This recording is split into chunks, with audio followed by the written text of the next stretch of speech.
Okay, I'm going to do my physical assessment on neurovascular, musculoskeletal, and the abdominal system. Before I came in the room, I washed my hands, of course. Washing your hands is the first line of defense against infection. I'm going to go ahead and start and introduce myself. My name is Christina. I'll be your nurse doing your physical assessment. And what's your name? Susanna. Susanna. If you have any questions during this time, just let me know, and then I can answer them for you. Okay? Ready to start?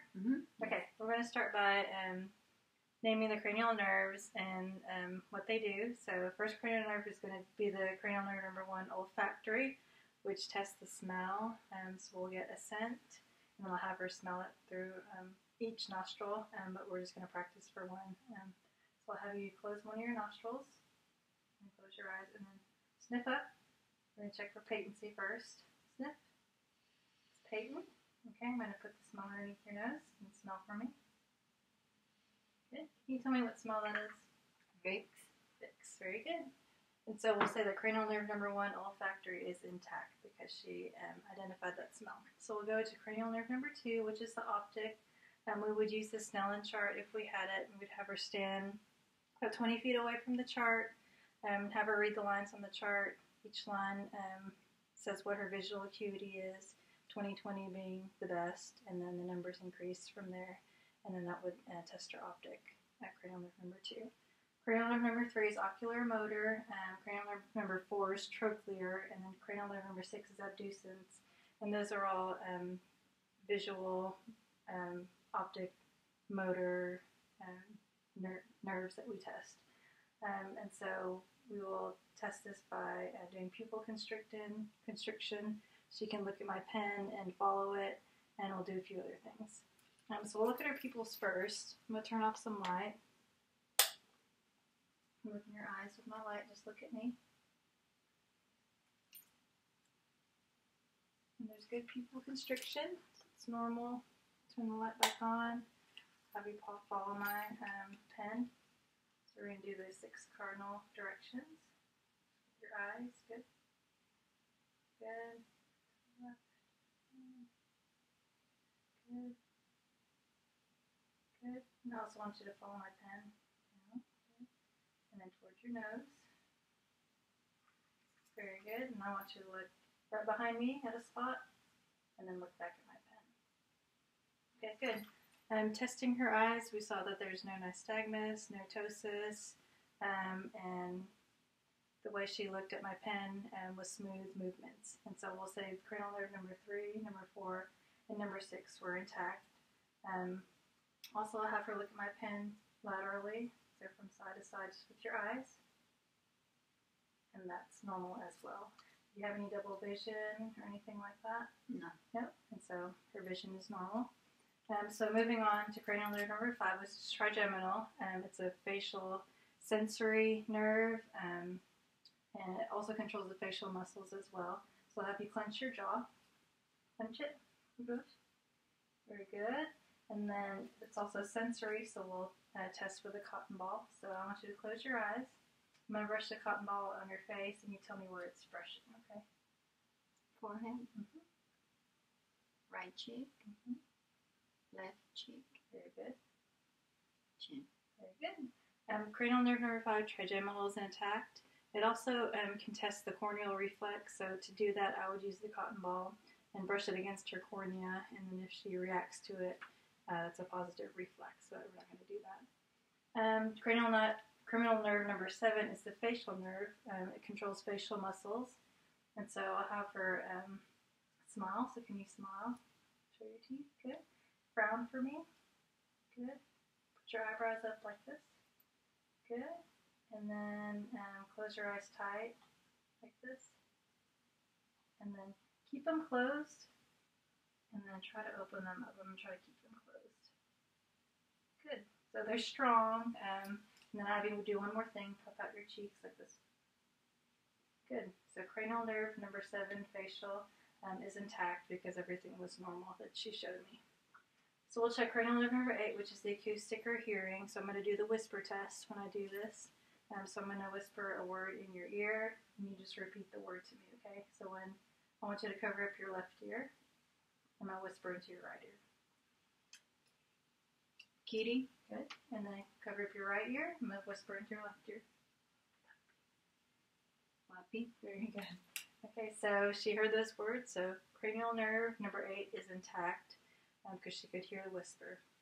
You can also test cranial nerve number 8, the acoustic, by using the Weber or the Rhine test, and that's where you use a tuning fork. So if you did the Rhine test, you take the tuning fork, you'd hit it, you put it against the mastoid bone, and then you ask the patient when they'd stop hearing it. When they stopped hearing it, you'd put the tuning fork outside of their ear, kind of close to it, and if they can hear that, then their hearing is normal. If they couldn't hear it, then that could mean some conductive hearing loss. If you did the Weber test, you still use a tuning fork. You would hit it, put it on the top of their head where it's kind of equal to both sides, and ask them if they can hear it in one ear louder than the other. If they can, and if it's equal, that means their hearing is normal, but if they hear it less on one side, that means it could be some sensory nerve hearing loss.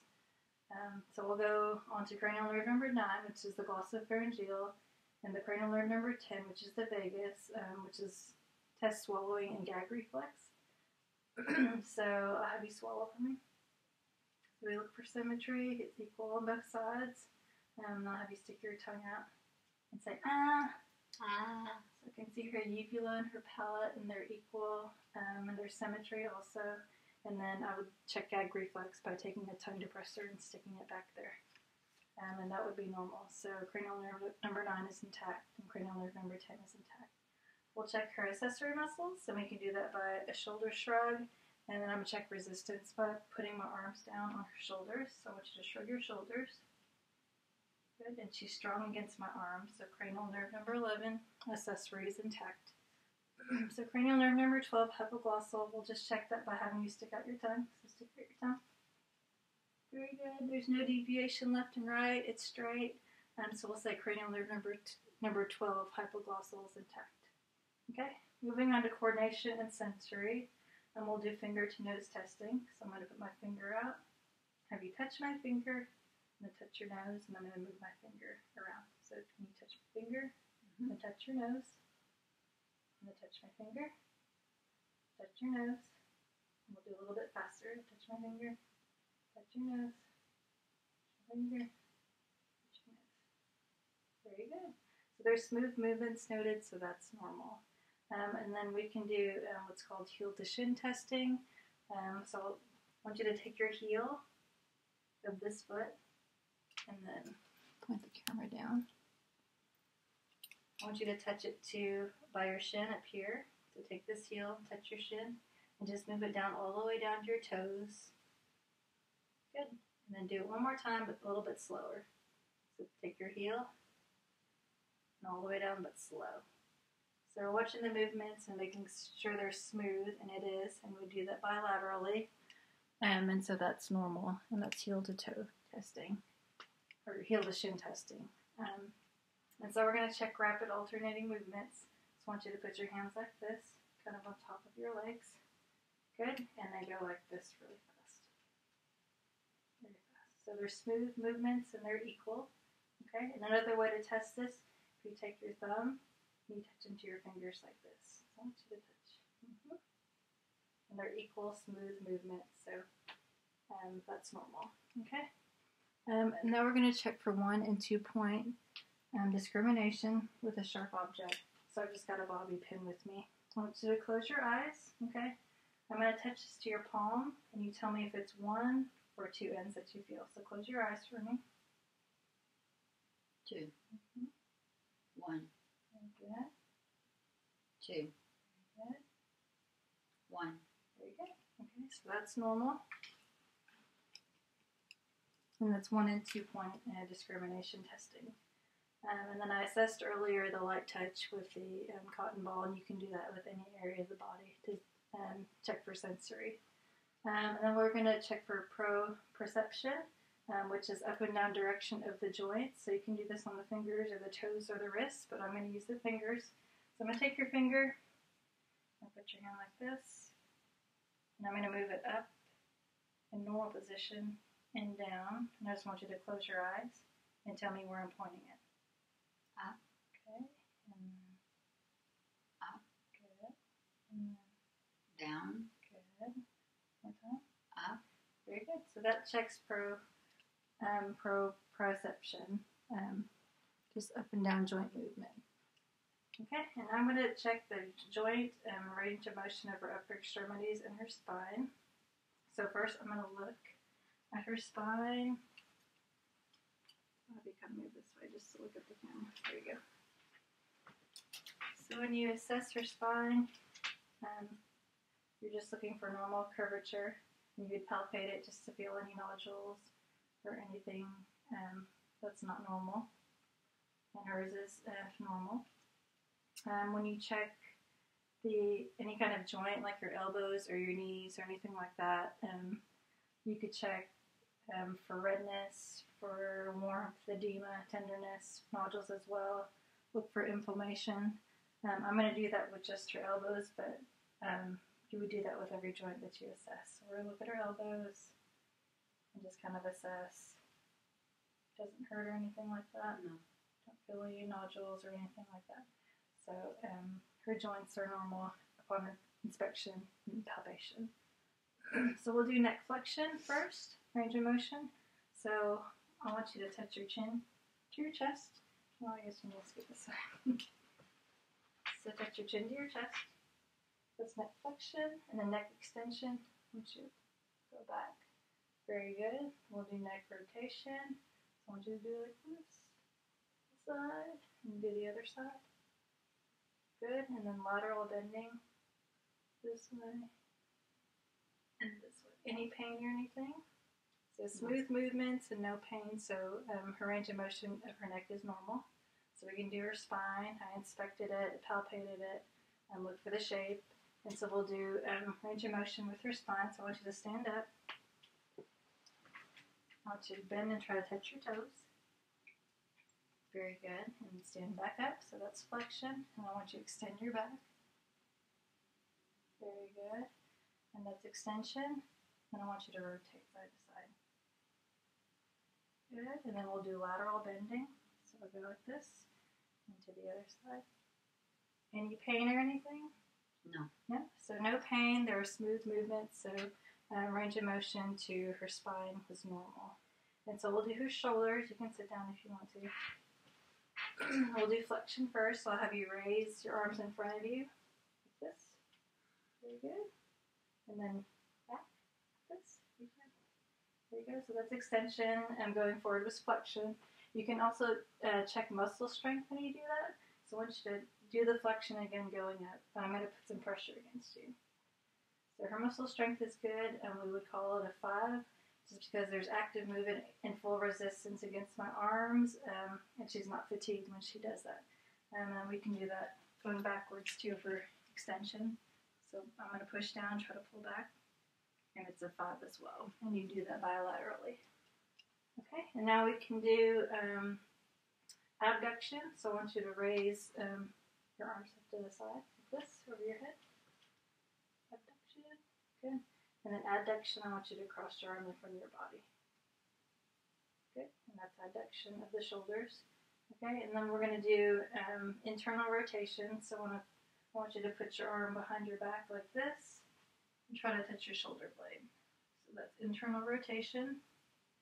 Okay, and then we'll do external rotation. I want you to raise your arm like this and then go like this with your arm. So kind of bend your elbow and go back.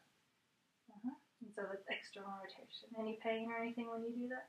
No. So it's smooth bilaterally. There's no pain when she does it. So the range of motion of her shoulders is normal.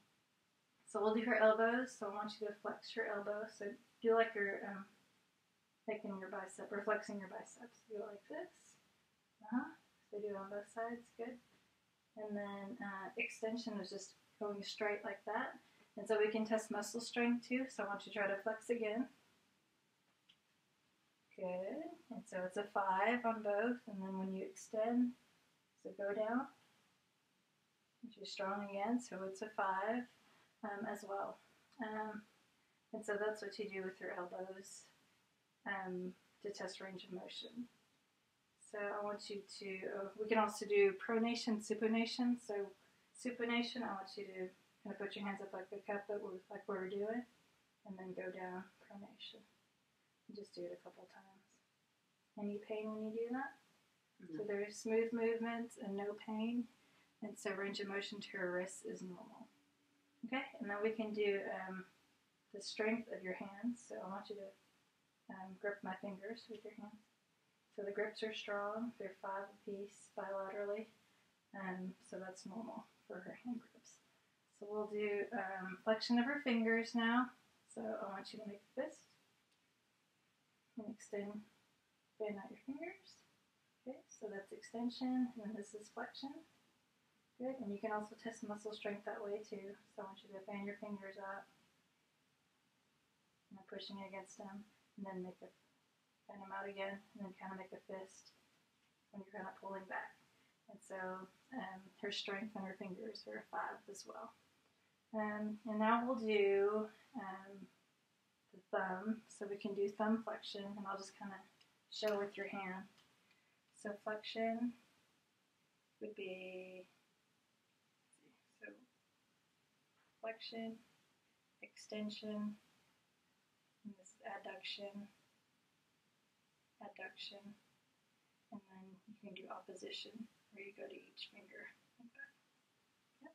And it's normal for her, smooth movements, and it wasn't hurting when we did that. No. Good. So range of motion of her thumb is normal. And so we'll practice gait and posture now, test for that. So I want you to stand up for me. So we'll do just an assessment by looking her gait and posture. Now we can do the wrong bird test now if we'd like. So the wrong bird test, you just close your eyes and just kind of stand. Normal swaying. A little bit of swaying is normal. But if she were swaying a lot and very imbalanced, then that would be a negative wrong bird test. And that could mean some neurovascular deficits. So you can open up your eyes and just kind of walk towards the wall here. Put the screen down. Walk towards the wall. Shoes. And then walk back.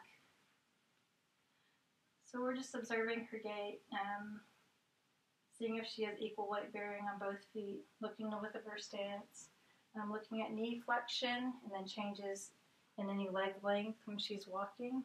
There's none of that, so we would say that is normal. Thank you. And so now we'll do hip flexion. So I'll have you probably just kind of lay with your head over here. Kind of have your head up some if you can.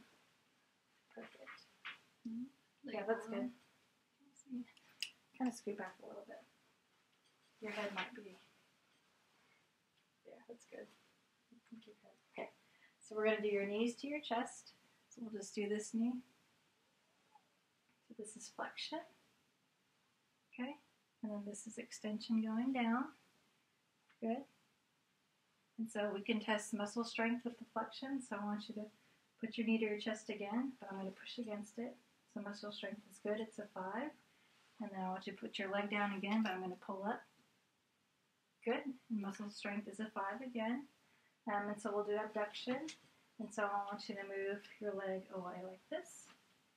Very good. That's abduction. And adduction is moving across the other leg. Like that, just straight. Good. And then so we'll do internal rotation now. So I'll have you kind of bend your knee out. Kind of like that. And then that would be internal rotation. And then external rotation, I want you to bend your knee, rotated like that. And that would be external rotation. So with your knees, we can check your range of motion. Have you stand up again. That. And so I'll have you squat down. Just kind of squat. Squat. Good. So that would be flexion. And then going back up is extension. We can do it one more time. Flexion and extension. Okay, and I'll have you sit on the bed. We'll do external and internal rotation. So I want you to kind of swing your leg out. Kind of like this. Okay? That's external rotation. And in is internal rotation. Okay? And then now we'll do the feet. Put this down some. Show the feet. And so we'll do plantar flexion. So plantar flexion is putting your foot like you're going to touch the ground with it. Good. And then dorsiflexion is pointing your foot up towards the ceiling. And then so you can check muscular strength also doing that. So I want you to go down again. Good. And it's strong. It's a 5. Go up again. Strong. It's a 5. Very good. And then we'll do inversion. So we're going to bend your heel inward some. So heel inward. And then extension. Inversion. And then eversion. Inversion and eversion. Very good. Okay, and now we're going to do, lastly, the abdomen. And so I'll have you lay again like you were. And the feet out here, but you can scoot down some. Perfect. Okay, so you can see your abdomen. We're going to inspect first, and then we're going to auscultate, and then we can palpate, and then we can percuss, but we're not going to percuss this time. So we just inspect, so I'm going to pull your shirt up, okay? Pull your shirt up, show your abdomen, look at the skin. It's pink, it's dry, there's no hair, no scars, no piercings, no striae, no varicosities noted, and the contour is flat. I'm going to look at her umbilicus, so I'm going to go to the foot of the bed and just kind of look from there, have that view. Umbilicus is midline, and it's inverted. And so we can go ahead and listen. If you look, you won't see any peristalsis or pulsations as you observe as well. So when you auscultate, you just listen to bowel sounds in all 4 quadrants. Make sure they are active, either hypo or hyper or just active. The normal is about 5 to 30 per minute. So I'm going to listen. Right lower quadrant first. And then the right upper quadrant.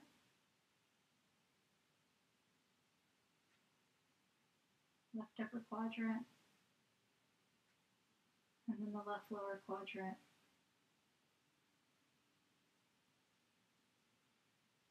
And then our bowel sounds are active. And so now we can palpate. So we're going to start at the left lower quadrant. The right lower quadrant. So I'm just going to palpate lightly. And this area is where the appendix is located. And then we can palpate the right upper quadrant.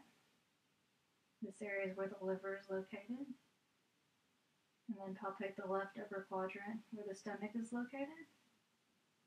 And then the left lower quadrant, this is where the descending colon is located. Okay, thank you. I'm going to set up. And that is the end of my physical assessment.